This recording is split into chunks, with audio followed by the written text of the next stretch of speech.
morning, world. I'm Steve Rao, the host of P.O.D TV's World Edition, and we are also streamed on Roku TV network. I greet you live from the All-America city of Morrisville in North Carolina, the 8th largest state in the Union. And today, I begin my monologue to talk about peace. I want to remind everybody on this show that we talk about global affairs, innovation, and what we can do to navigate towards more normal times. But tonight, this morning, I want to begin with the invocation that I'll be delivering this evening. Gives me a chance to practice this since I'll be delivering it at City Hall. So here it goes. Take off my hat. As we gather together this evening in the All-America city of Morrisville, we pray that you give the council, the staff, and engaged citizens the strength and wisdom to continue to lead the most innovative, diverse, and inclusive town of Morrisville, a town which demonstrates every day the best that American democracy has to offer. We pray and are grateful for the dedication of our fallen soldiers as we prepare for Memorial Day, and for the troops that keep us safe every day. They are willing to stand up not only for our freedom, but to fight and die for it, so others can live their lives in freedom. This evening, we remembered the great famous quote from Margaret Mead, which stands in front of the City Civil Rights and Human Rights Museum in Atlanta, that a few dedicated and committed citizens can change the world. It is the only thing that has. This quote reminded us that dedicated citizens have always recognized that the inherent dignity and inalienable rights of all members of the human family are dependent on the strong foundations of freedom, justice, and peace in the world. During the most turbulent and divisive times in our nation around the world, let us never forget, throughout our history, the greatest change was brought about by dedicated and committed leaders, ordinary citizens who brought about the most extraordinary change to their societies and their nations through courage, purpose, and conviction. They commanded no armies, they had no special powers, but they were able to unite us around a greater purpose and change the world for the better. Gandhi, Dr. King, John Lewis, Mandela, Rosa Parks, the Freedom Fighters, Václav Havel from Czechoslovakia, and many others in the East European nations, and today Ukrainian President Zelensky. These heroes remind us of the courage and the purpose and commitment to equality, equity, fighting discrimination, fighting for peace, and for basic universal human rights. The right to vote, the right to assemble and speak freely, the right to live without the fear of violence and racial discrimination. During these times, we remember, God, that there is no shot, no pill, no vaccine that can rid the world of hatred, discrimination, genocide, or war. In a digital world, there is no technology, no device, no connection that can automatically restore and keep in place these human rights. The only cure, the only medication which can be prescribed is the love and light of our hearts, our collective purpose for the greater good, which can always guide us towards a path of peace, equality, and equity. I close with the famous quote from Dr. King. Darkness cannot drive out darkness, only light can. And hate cannot drive out hate, only love can.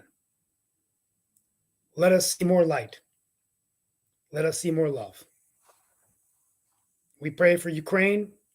We pray for anyone suffering in the world. And I know that we can make the world a better place and our nation a better place if we try to do these things. Thank you. With us today, we have Mark Lee. We have Nick Palaniva, Sasha Starr. Thank you all, gentlemen, for listening to my words of reflection. A little bit of a change up, but it gave me a chance to practice. Mark, I hope it was okay. Oh, no, that was very good. You did a great job and everything, and I could definitely see where you were going in that sense. And I'd love to hear what Sasha's got to say about something that I'm going to bring up, which is definitely the role of journalists and even the role of journalists in Russia, because apparently 2 Russian reporters have appeared to post at least 30 articles on Monday, which was yesterday, that criticized President Vladimir Putin's invasion of the Ukraine. And definitely, as we would expect from a repressive government, those articles were taken down immediately after they were published on a pro-Kremlin news site. So some were pegged to the 77th anniversary of the Soviet Union's defeat of Nazi Germany, while others criticized Putin for using Russia's Victory Day to justify his violent onslaught in the Ukraine. So reporters Igor Polakov and Alexandria Miroshnikova made several claims in their articles, including that Russian defense officials were lying to relatives of those killed on the Russian Navy's Black Sea Fleet flagship, and they directly accused Putin of launching one of the bloodiest wars of the 21st century. Putin and his circle are doomed to face a tribunal after the end of the war, Polakov and Miroshnikov published to the news site Lenta.ru. Putin and his associates won't be able to justify themselves or flee after losing this war. And as we know, reporting critical of the government in Russia media is extremely rare, especially since the war in the Ukraine started in February. So I guess the question I have for Mr. Sasha is, will we be seeing more of this? Or, of course, will these reporters just kind of like disappear, as is often the case in repressive governments, and we'll just have the standard things going on in Russia in the sense of their media? Or do you think that we're going to see more journalists being bold in that particular country and actually coming out and making statements against Mr. Putin? I must confess that I haven't read this article. I was out of town for the last 4 days with my wife. We met, we went to Collingwood, where my daughter lives. We met there a concert pianist from Ukraine, and had actually a fun evening. And we were hosted by Milan Sombarak, who will be joining us tomorrow for the investment show. He's actually published some books on investment, and he's been a dentist for many years, and has interests in different arts, primarily music and chess as well. So this chess tournament was very successful. I scored 4.5 out of 5. Actually, I won 4 games and I had bye in the first round, so I potentially could win all of them. And there were some strong masters were playing, and Nava scored 4 out of 5. So I shared first, second, and she shared third with the other players. Now, what's happened here is that I've heard Putin's speech. This is the most miserable public performance of Putin in the last 70 years. It's just horrible. You could see an old man who hardly can contain himself. He was talking, really, there was no any message to whether foreign listeners or for local audience or whatever. It was just complete nonsense altogether from beginning to the end. Nothing really in there. I feel that there is a growing opposition to him in the inner circle of Putin.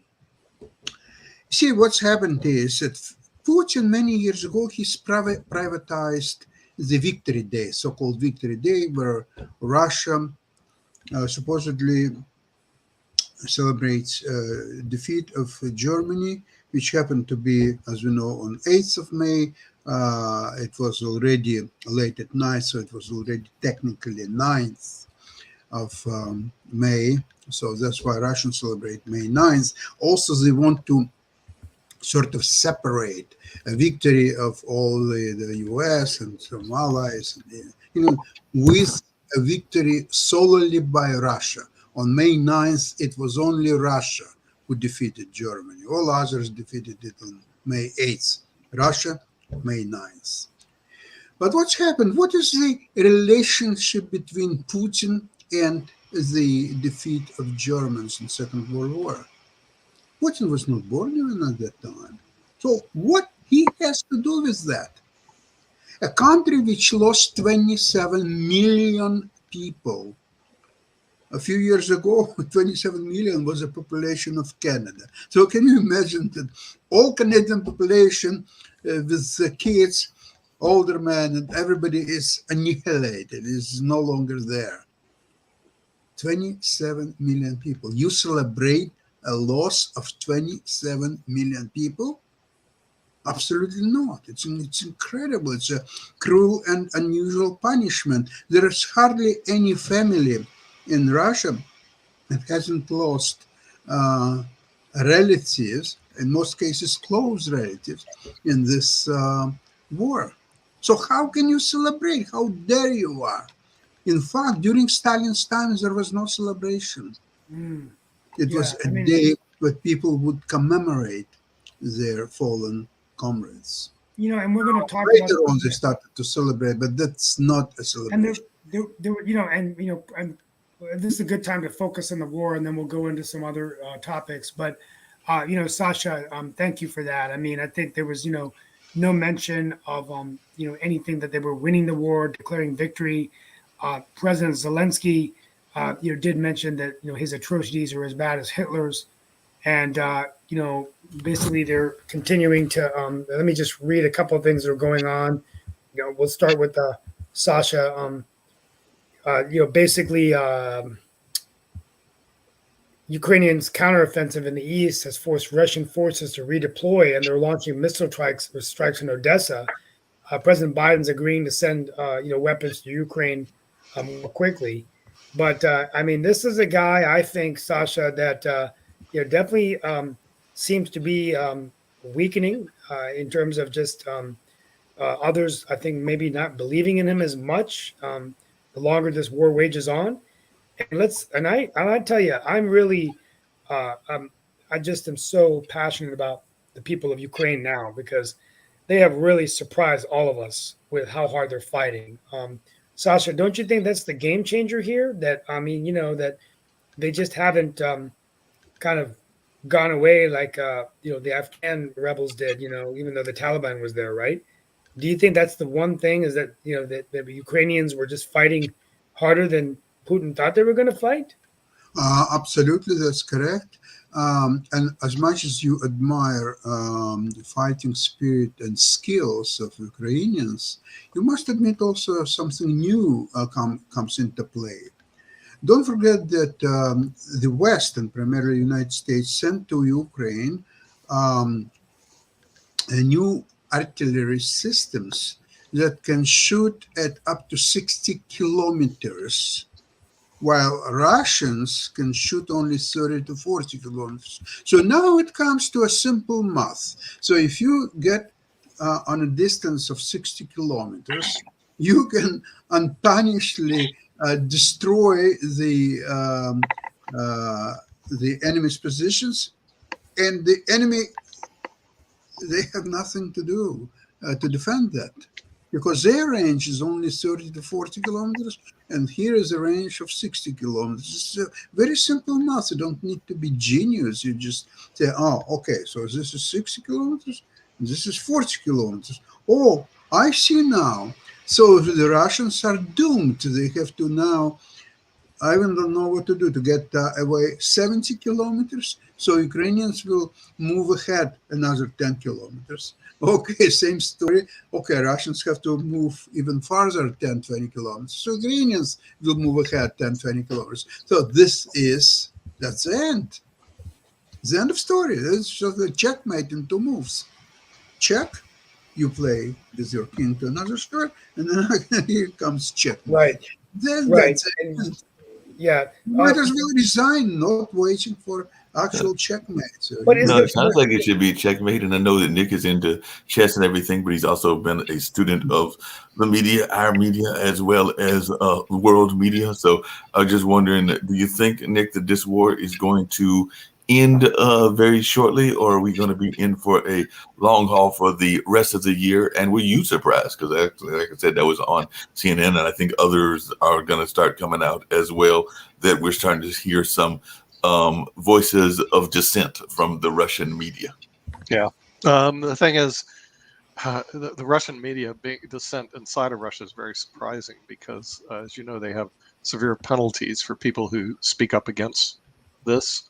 And they do have supporters in China. There's absolutely no question that there's a media war going on where Putin and China is trying to blame the West. In other words, it's the West's fault. The West is bad. The West, West, West. And it's the evils of everything that we're doing that is the reason why Putin invaded Ukraine. It's because the West is bad.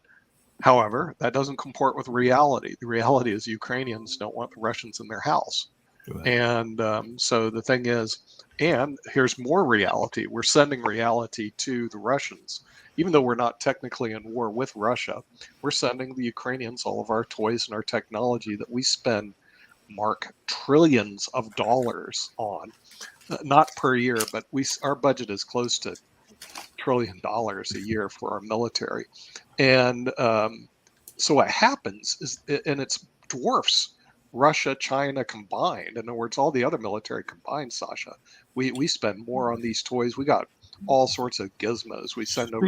Speaking of toys, I just wanted to get to another story that's out there as well. Speaking of military and toys and governments that we have helped or not helped, you do realize that a person that was considered a major dictator in about 2 or 3 decades ago, his family is about to come back in power because it looks like Ferdinando Marcos Jr. is on the course for a huge victory in the Philippines after an unofficial tally of 2/3 of the votes showed that the son of the notorious late dictator is surging ahead of his nearest rival. So it looks like we may be heading toward some more kind of Marcos type politics. And apparently he had 21.7 million votes, more than double the 10.3 million votes for Lenny Robredo, the vice president, with 66.1% of the number of the eligible votes counted. And definitely, hopefully he will not carry out some of the same strategies that his father did. And definitely we won't see some of the kind of excesses that we saw from his mother and others. And he has definitely served in politics in the past, having been a governor, congressman, and senator. And his sister, Emmy, is currently a senator. And his mother, Imelda, the influential power broker, and like I said, the widow of the late dictator, served 4 terms in the House of Representatives. So just wondering your take on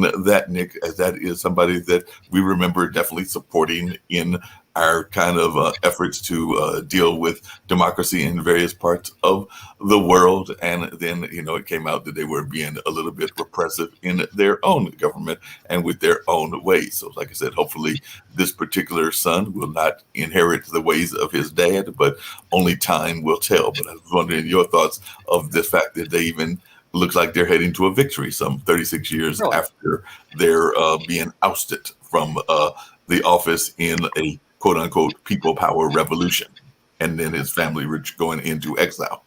Purportedly, the Marcos kind of siphoned off $1 billion worth of money into their pocketbooks. But I'll also tell you this, and Sasha probably knows this also, the Marcos family supported chess tournaments, believe it or not. They were pretty big they had tournaments every year, big chess tournaments in Manila. They brought up the whole chess scene in the Philippines.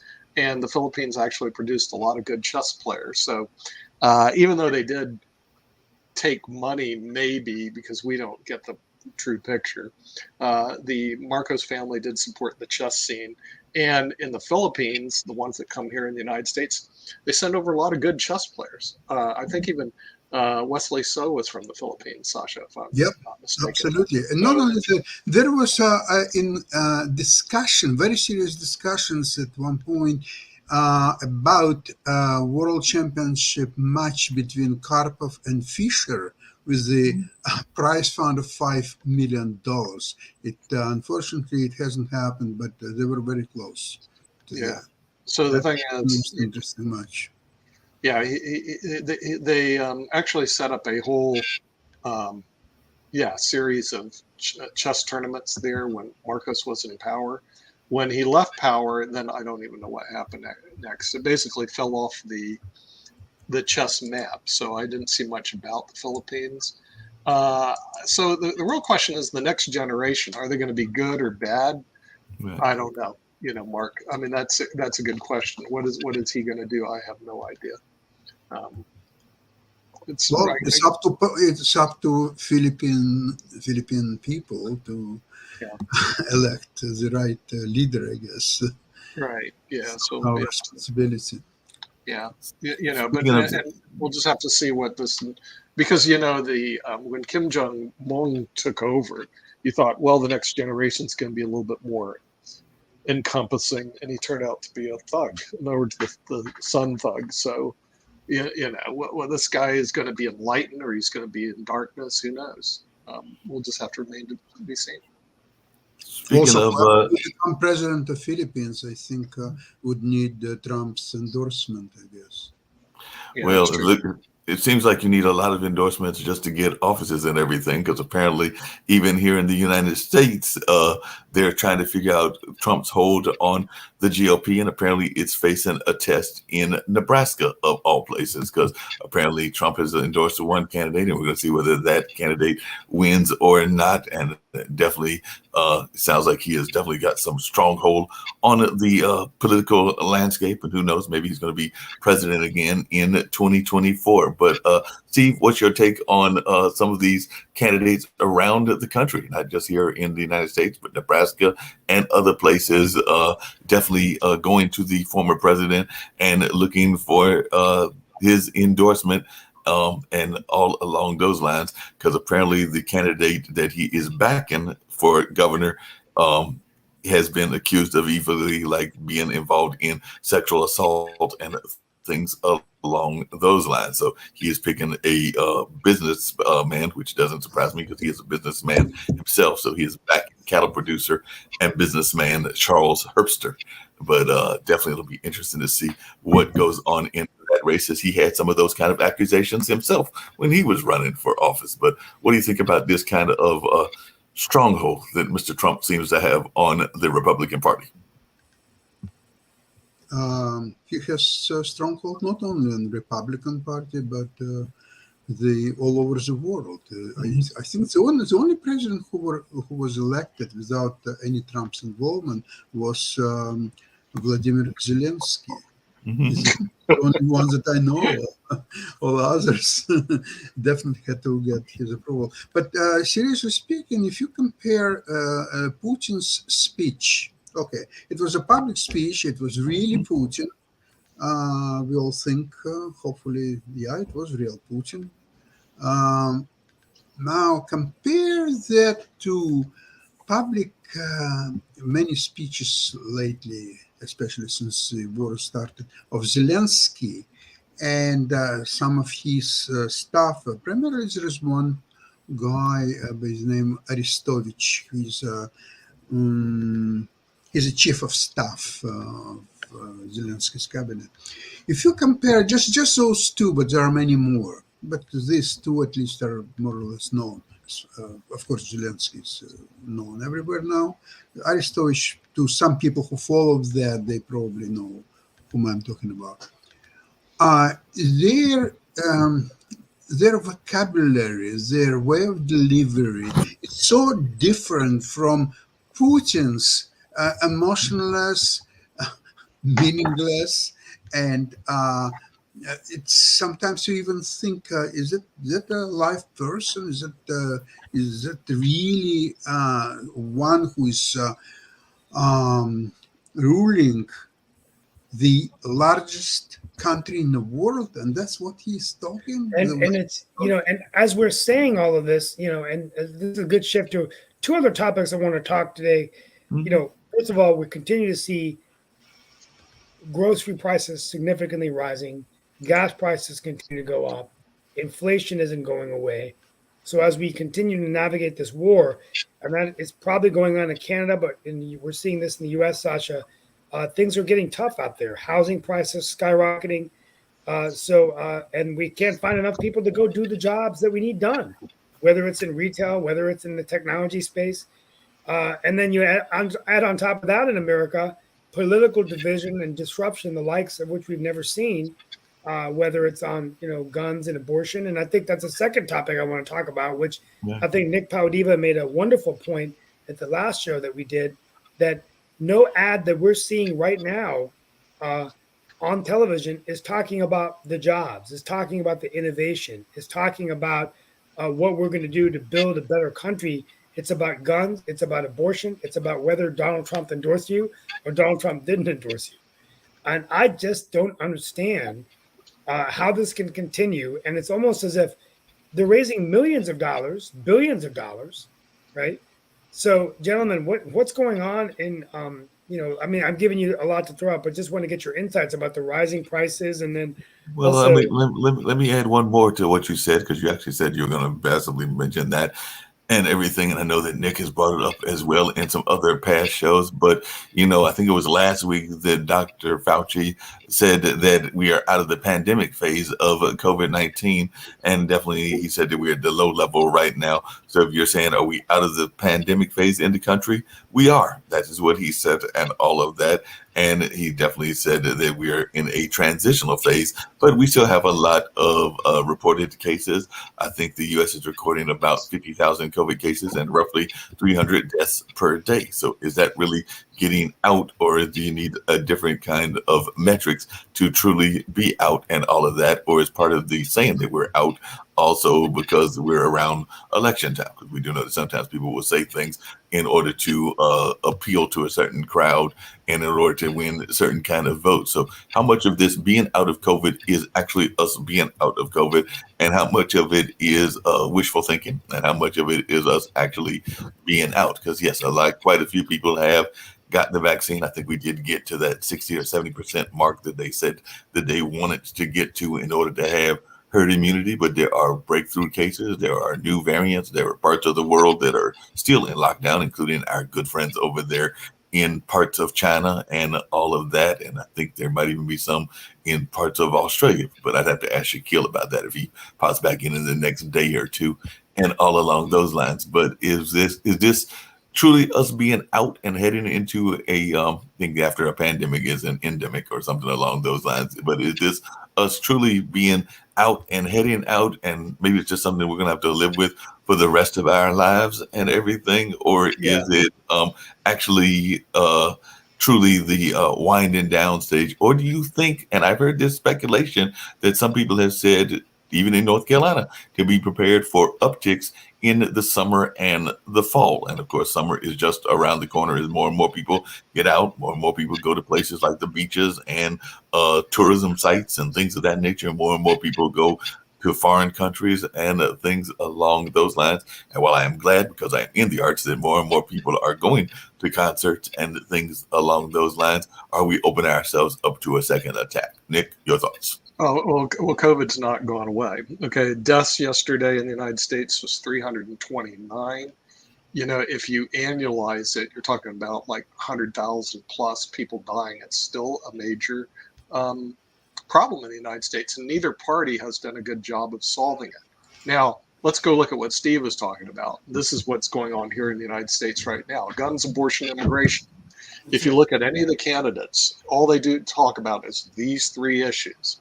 Why do they talk about it? Well, because they're all polarizing issues that they can raise money on. So let's go look at the first one, gun issue. The Second Right Amendment, right wing, they're going to take away my guns. I will give you money to stop that. So the thing is, guns is a very polarizing issue. Now I go to the abortion issue. Democrats, they're going to take away your right to choose. So give me money. By the way, that's all it's about. It's about money. So give me money. So the Democrats get money off of that. Then you go to the immigration issue. Both sides. Well, too many people coming in, not enough people coming in, whatever. The borders are broken. So give me money. It's all about money. Now, the tough issues, they do not discuss. The tough issues would be like Medicare running out of money in 2026, Social Security going bankrupt in 2034, China economy overtaking the United States, and our K through 12 failing relative to the rest of the world. We're not even the top 25 anymore. Those issues are not going to be discussed. Neither will COVID. because they don't raise money. So the thing is, what are all the candidates talking about? There we go. Guns, abortion, immigration. That's what and go to Washington and I'm going to solve these problems. Baloney. You don't even know what the problem is. All the morons I have seen who are running for office are clueless. We have the worst slate I've ever seen because they don't even know what the problems are. This, what you're seeing down here, is not the problem in the United States. China overtaking the United States economically is a problem. Our K through 12 failing is a problem. Medicare going bankrupt and Social Security going bankrupt. All of those are problems. And the United States losing internationally by pulling out of Afghanistan and letting, well, at least they're not letting Ukraine collapse, is problems. We do have some real problems here. Those aren't it. But those are the ones that raise money. COVID-19 is also a problem. They raise some money, Nick, but there are some of those issues that are related that I have heard some of the candidates speak to, because I have heard some of the candidates speak to, and definitely I remember that when definitely Leonardo was running and won for the city council. He talked about economic disparity. I think that even Nita Elam has talked about economic disparity and gentrification. So some of the economic issues, particularly around the housing, I have heard candidates talk about in the local level and even on the state level. And I've heard people even raise concerns about our education system and whether the education system is strong enough or not. And some of them feel limited because, you know, they would rather school board people actually deal with some of those issues. You know, Mark, they may talk about it tangentially, but they won't win elections. And see, this is the real problem in the United States because we're such, first of all, the media only gives them like 30 seconds. In other words, you're on and off in 30 seconds. So because of that, they have to hit issues hard. And the issues that they hit hard, which raise people's ire, are these three: guns, abortion, immigration. Then off the air they go. Okay, and that's it. Now, in the debates, as we well know in North Carolina, the Trump candidate refuses to debate with everybody else. Why? Right. He's leading in the polls by 10 points, just by a Trump endorsement. Right. And so for him, he's actually doing the right thing. There's no reason for me to debate. I'm winning anyway because I'm winning for one reason. Trump endorsed me. Now, that also gives how powerful Trump still is in the Republican Party. If you get the endorsement, good chance you're going to win. If you don't, good chance you're going to lose. But it has nothing to do with the issues. And this is the sad part, this low information that's going on. The media, does like a little debate and then that's it. We are such low information decision makers. It is not funny. And if you think about, isn't part of the issue though, kind of the way that protest groups, and I don't know if Steve's got any thoughts around this because he is in the politics and everything, but some of the political groups that are, and I've been part of those groups that are have certain candidates that they want to support or certain issues that they want to support will get involved in what I call confrontation politics, meaning that they will try to corner a candidate into answering a question about a difficult question to answer. Like, you know, if you corner somebody, I mean, Steve is not running right now. I mean, he's running last year and everything, and maybe it was earlier this year, but definitely he's run recently and all of that, but he's not running currently. But if somebody was to have him currently right now, abortion is a big issue. And I can imagine that at a city council meeting, somebody coming into that meeting and doing kind of like what they did with Mr. Clyburn, but that was around reparations and saying, hey, Steve, what is your opinion on abortion? And, you know, that's like one of them questions of asking somebody, have they abused their right? There is no good answer. Well, one thing does that ever happen to you, Steve? Do people come up to you and say, what's your stance on abortion? Yeah, I mean, it does. I think you always, I think one advantage that I have that's helping me really distance myself, what I'm hearing out there in the street is being a media guy. So not many politicians are able to be on a podcast like this every day, being quick on your feet. And so I'm always prepared. I actually have a dashboard in the event. I get covered a lot by local media, probably more than a lot of elected officials in the county. And so press people always call me. And so it's something, so I actually was working on my remarks. If a reporter called me about, what do you think about this decision? Because one thing they haven't talked about is what is going to be the city response now. Mm-hmm. Are towns and cities going to be doing resolutions and proclamations about abortion, right? And so you can be asked these "How do you stop beating your wife?" questions, where no matter how you answer, if you don't answer it. Now, I tell you this: my daughter, who I want to, you learn the greatest things from your children, right? So one thing, she's a journalism major at UNC Junior. She's in a gap year, managing a migrant community in Samos, Greece. She always said, "Dad, if you ever get a question from a reporter, if they say they need your answer now," she goes, "you tell them to send you the questions." And you hang up the phone because she said the last thing you want to do is to tell them something and go, "Oh, I didn't mean that," and they'll take it, right? Now 9 times out of 10 they'll send you the questions, and you'll have to call them back, but at least you can. Right. But to answer your question, yeah, I get asked, but abortion is the one I think, or guns, right, or a gender, like pronouns, transgender, LGBTQ. These are issues that are getting to be very divisive, and how you answer that is going to either alienate one side of the other, right? Yeah. So Yeah. No, I agree, and I think that that's what a lot of folks are trying to do, and that's why they get corner people on those issues. Like I said, I think it was yesterday, I was talking to a friend of mine about what happened to Mr. Clyburn, and they were surprised that they dropped the F-bomb and all of that. And I was actually saying I was surprised they haven't dropped it before, because literally they were cornered and asked about a sensitive issue, because they definitely, whether people should get reparations or not can be considered a sensitive issue, particularly when folks are trying to figure out where the money is going to come from and how the money is going to be put out there, and whether it should be compared to past groups that have gotten reparations, like the Japanese and others that are in our society currently and everything. So that can be a very sensitive and high profile issue and all of that. So like I said, when he was cornered at his own event, a fish fry and all, I was surprised that he probably didn't use more colorful language than just the F-bomb and all of that. So like I said, he could have probably just gone into a full curse out and all along those lines. So I'm never overly surprised when politicians lash out, for lack of a better term, particularly if they are painted in a corner. And that's what I think has happened in that particular case. And I think that that's what's happened in some other cases as well. And as to what you just said, Steve, I actually fully expected that is what is going to happen. One, we're going to see either a push for a national bill and or a national amendment, which is not that easy to do. We saw that with the Equal Rights Amendment and all of that. But I think that there will be a push to create some sort of national law that is either pro or anti-abortion. And then I also think that we will see, similar to what we saw with the immigrant community, that there will be kind of like these sanctuary cities for abortion, meaning that there will be cities and states and maybe even entire regions that are more in favor of one style of care than another, and they may actually pass these kind of like sanctuary type things, like we saw in the immigration discussions as well. So that, which only further divides the country, because then we will have, like, take Texas, for example. Texas and Oklahoma have some of the most restrictive, from what I've heard, abortion laws and everything. So does that mean that everybody from Texas and Oklahoma is going to move to more liberal states, at least for the operations, like California, like Washington State, and maybe even some other states that are closer to them,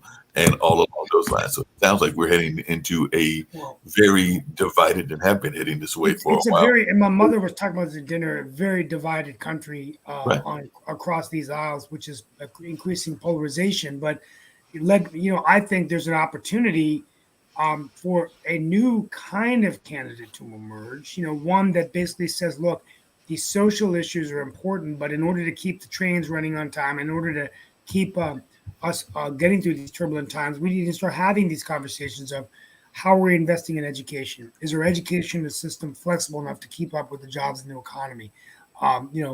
What are we doing to continue to invest in our infrastructure and sustainability and green strategies and energy transition strategy?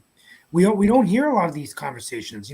How are we going to leave fossil fuels if we don't have enough renewable energy in place? So I don't know whether I'm being an idolist. Is it going to take somebody to come in with a lot of money and resources, or is it just so crazy that those people are just going to say, I'm not going to get into this stuff? And I think you might see, including my own mother's asking me every day, I think it's time to get out. I think it's time just to pack the bags. And, we went in there to make a difference.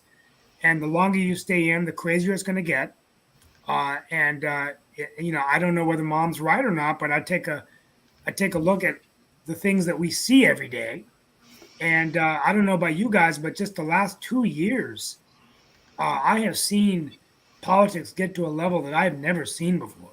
But I mean, those division points can actually get very, as everybody said on the show, very touchy and very interesting in the sense that I've had several friends, and they're not all in the one ethnic group. I've heard it from everybody from a European-based female to some of my fellow African American colleagues to some other people that have definitely talked about, now whether they would actually do it or not, but they are frustrated with what they see the direction of the country going in, because they find it to be a little bit too repressive in some of the things that they would like to have happening in the world. And they're basically like, look, where are we moving to? Are we heading to Belize? Are we heading to Mexico? I don't know if I can put up with this and everything. And they are quite serious. I think some have even talked about, heading toward Sasha's land and maybe even heading up toward Canada and heading toward that kind of thing. Because in some ways they are a little bit more liberal. In some ways they may not be as liberal, but definitely there are some conversations about, like, look, I might not want to live in, say, a friend that might be in Arizona or Nevada. I might want to go to parts of Canada, whether that's French Quebec or whether that's Montreal or whether that's Toronto. That's up to discussion and all of that. But I do think that some people are given some very serious consideration to getting out of Dodge, as they put it, and all of that. Yeah, So, they all say that garbage. I mean, they've said that since Nixon was around. I'm going to go to Canada. I'm going to go to Canada. I'm going to go to Mexico, and they don't go anywhere, Mark. It's all garbage. I think the other before we get back to some final issues, I think the other conversation that I often have with myself is, where else can you go to make a difference, to have an impact, but not going through this kind of divisive, kind of a cannibal politics. So, I mean, media is one. I mean, I enjoy this. So if I ever got out of politics, I could see myself transitioning to do this full time. I love it. I love you guys. Even though I'm not getting, paid for it, I can monetize it eventually, and I'm building experience. NIL. Or getting in to working with a university, where you build relationship skills. You're working with the government. You get to make an impact. Hold on a second. I can't let that one slide and everything. Hold on a second. I've got friends that are in the university. I've got friends that are in even the high school level and all of that. And I'm sure that even Sasha would agree with me. And I know Nick would. The universities are some of the most political places of all. So they are even more political than politics. But not maybe like not the community college system, like Scott Rawls. I would love to have his job. I mean, think about it. Maybe on the community college, but definitely on the more academic, like the bigger universities. I won't even say the bigger universities. I've seen some whole tenure conversations and other kind of crazy politic conversations at schools that are relatively small compared to Duke and UNC, like North Carolina Central, like St. Aug, like Shaw, and even Peace and Meredith. So yeah, that whole university system can be a political landscape as well. There's a reason they call those the ivory towers and all of that. So we do know that can have its own kind of conversation around the political aspect of that. But Nick, you've talked, you would have a better idea than I do. Okay, first of all, I'm not sure if it's that divisive. I think really what happens, Steve, parties to raise money create the divisions using the media. In other words, they love these three topics, not because these topics aren't important. There's other important topics out there, but it creates the divisiveness to raise money. It's just like the same thing. Oh, you can't, like one guy, you can't let the Republicans come in. The Republicans are going to destroy. I used to be a Republican, and I've been a Democrat. I go both ways. What are they talking about? Do I start growing horns if I flip party affiliations? It's all garbage. And the thing is, the low information people eat it up. They go, oh, those are Republicans, they bad. Or they're Democrats, they're horrible. It's all garbage. It's all created. And so I don't believe the U.S. is that divided. I believe the parties in their own self-interest to raise money create the division. In other words, but it's not the I people of the agree. United States of America. Matter of fact, on all three of those issues, I go, I am against abortion, but I'm also okay with Roe versus Wade. Now, how can you reconcile that? Because just because my standards may be different than another person's doesn't mean I'm going to impose my will upon somebody else. So it's not that divisive of an issue until you create it. The thing that I think the Supreme Court did, which was bad, is they created an issue that had been settled. Why don't they go work on something else rather than creating problems when they don't exist? And because it was settled law for 50 years. Now, all of a sudden, we're going to create a problem here. Guns are a problem, but there are also some intelligent solutions to them. But Nick, we don't want to look at that. I mean, it's just so the divisiveness is just created. Yes, Sasha. And going I to Canada. I would go as far as suggest that this recent action of Supreme Court disqualified as independent power in United States, together with other two powers, whether it's president and Senate and Congress. This is really an inexcusable issue because, and when you think about it, how they can be independent if they are appointees by one of the parties, whether it's Republicans or Democrats. So if you have majority, like in this case, 6-3, so if even if Roberts will stay independent, so it will be assured 5-3. So what are we talking about? All kind of independent power structure of Supreme Court. Really, I think it's wishful thinking. I think it's no longer there. Now, about this issue, you are absolutely right about the political party using this agenda to help with the media in a great part to raise money. But you know who are the best people to raise money? Con artists. Con artists historically are the best people to raise money by selling penny stocks, by selling all kind of dream stuff or so. So essentially, we are dealing with a situation when our politicians are nothing but the con artists who are skillful at raising money. So there's someone who really cares about issue and would like to do something about it, but he is running against a con artist, and the con artist will easily beat him. That's true. Do American people benefit from it? Obviously not. No. So then you have to change the system. That system is absolutely awful. Didn't one of the greatest con artists say that there's a sucker born every minute? I believe that's a quote from P.T. Barnum. Yeah, P.T. Barnum, and there's two of them to take him. So the thing is, there's one born, two people take him. But Sasha, I agree with you that the con artists, like in the elections, you can see that are taking place here in North Carolina, they brought in outside PAC money, Political Action Committee. I sat on a PAC, so I'm kind of familiar with that. And they have 8 million and 15 million just to devote to blitz ads. Okay, so all they're doing is blitzing this candidate. His name is Ted Budd, who will not debate anybody. I see this guy not being qualified to run a lemonade stand, let alone run the United States of America. But he all he does is hit three issues. He goes, "I'll build Trump's wall. I'm against abortion, and I'm for gun rights," and then his ad flips off. Just that qualifies him to be a U.S. senator? The answer is absolutely not. But it doesn't matter. As I've said before, you're going to build the wall, and that's what he's running his campaign on and everything. The last time I checked, and Steve, correct me if I'm wrong, but the last time I checked, the majority of the folks that are doing a lot of that construction work and the building on our infrastructures, whether it's in Texas or whether it's in North Carolina, are of the Latin American descent. So I don't think that you're going to build a wall that's not going to have all kinds of tunnels and everything in the wall. So even if you got a wall, I'm expecting it to look like something like cheddar cheese, where there's all kinds of gaps and everything in order to get through it. Mark, you know what? You can build the wall and then sell franchises to big tunnels under the wall. But here's the reality. Most illegal immigrants get in here by coming on as a visitor to the United States, and then they just overstay their visit, basically. So the thing is, the wall doesn't make a bit of difference. It's a stupid concept.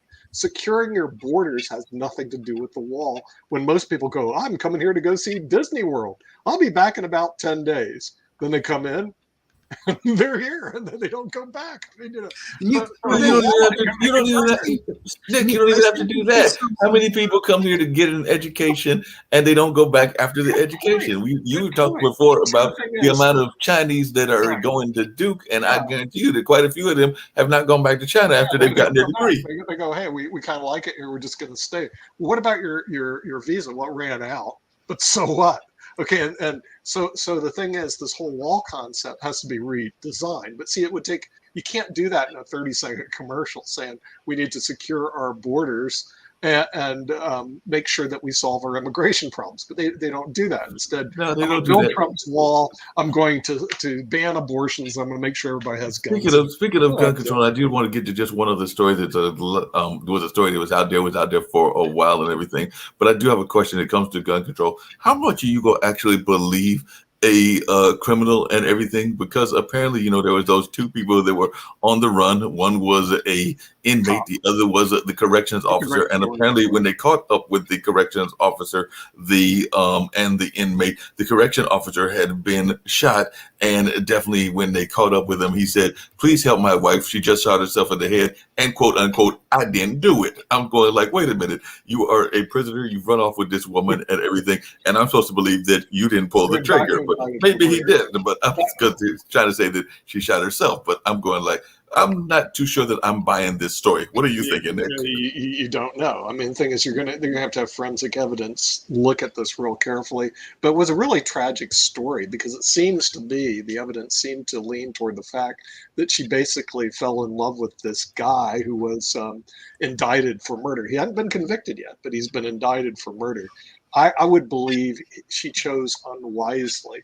Okay, in other words, if you're going to quote try to fall in love with somebody, please don't try to fall in love with somebody who's indicted for murder, because that could be a You say not to do that. You say not to do that, but as I'm sure that Sasha knows, and I'm sure many other people know, there is a whole business. You talked about the con artists. There is a whole business of people that actually have relationships in terms of like pen pal relationships with these prisoners and everything along those lines. And sometimes they're hoping that the prisoners will get out and that they'll, get married and fall in love and have a successful relationship after. But that's like a whole cottage industry of people that will communicate back and forth with people in the pen, from everything from the federal level to the local level, hoping that maybe they're going to be their personal rescuer and that they're going to get them off of the wrong path and all along those lines. I don't know how it is in Canada. Do y'all have that going on in Canada? But I know there's a whole industry of it here, just like there used to be a whole industry of people falling in love with these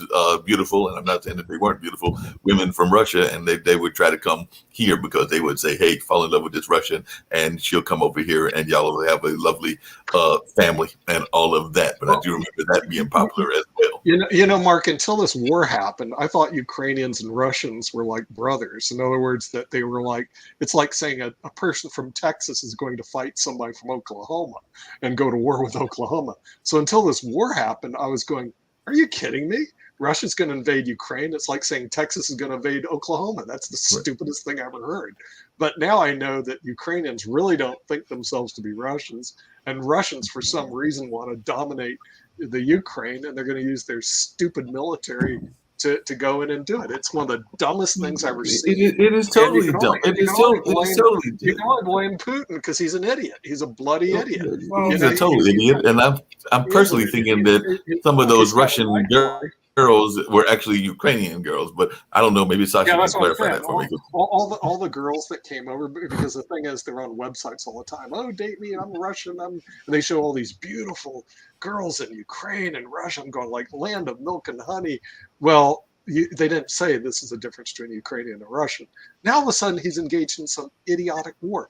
That's got to be one of the biggest stupid blunders a politician could ever make. Because if you think about it, he's got a nice life. His company was bringing in $1 billion a day from oil or some crazy thing like that. St. Petersburg was flourishing to the extent I saw it. People were fairly well off. His economy was robust. They're building this pipeline to Germany to suck more money out of Germany. Look, it's just a matter of time that his country was going to be very successful. And instead, what does he do? He does this 180 about face. Oh, I'm going to go invade Ukraine. Well, that's the dumbest thing I've ever seen in my life. He should be expelled from the presidency of Russia just on that one stupid move. It's like in chess, it's a blunder. It's like, oh, here's my queen. I just dropped it. What a moron. And the thing is, what's even worse is China goes, oh, he's right.